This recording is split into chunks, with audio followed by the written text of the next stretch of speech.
আসসালামু আলাইকুম। সবাইকে ঈদ উল ফিতরের অনেক অনেক শুভেচ্ছা। ঈদ মুবারক।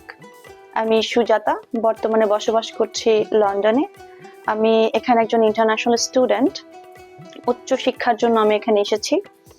তো আজকে ঈদের একটা দিন, খুবই আনন্দময় একটা দিন। কিন্তু এই আনন্দময় একটা দিনে আমার আনন্দ ভাগাভাগি করে নেওয়ার মতো আমার সেই কাছের মানুষগুলো আসলে আমার সাথে নেই। আমার পরিবার, আমার মা, আমার নানু, আমার পোষ্যগুলা সবাইকে অনেক বেশি মিস করছি এই দিনে, আজকের এই দিনে স্পেশালি। কেননা গত বছর আমি তাদের সাথেই ছিলাম, এই বছর আমি তাদের সাথে নেই। আর আমি খুব বেশি করে বলতে চাই, মা, ঈদ মুবারক, ঈদ মুবারক, ঈদ মুবারক। তোমাকে অনেক অনেক অনেক বেশি মিস করছি। আর নানু, তোমাকে অনেক মিস করছি। আর আমার পশুগুলোর কথা কি বা বলবো।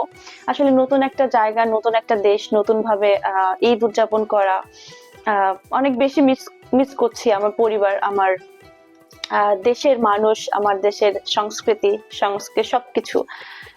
তো তারপরও চেষ্টা করছি নিজেকে মানিয়ে নেওয়ার জন্য, এখানে হাসি খুশি থাকার জন্য, আজকের এই দিনটাকে উদযাপন করার জন্য নিজের মতো করে চেষ্টা করছি। সবাই দোয়া রাখবেন, সবাই ভালো থাকবেন, সুস্থ থাকবেন আপনাদের পরিবার পরিজনকে নিয়ে। সবার প্রতি রইল আবারও ঈদের অনেক অনেক শুভেচ্ছা। ঈদ মোবারক।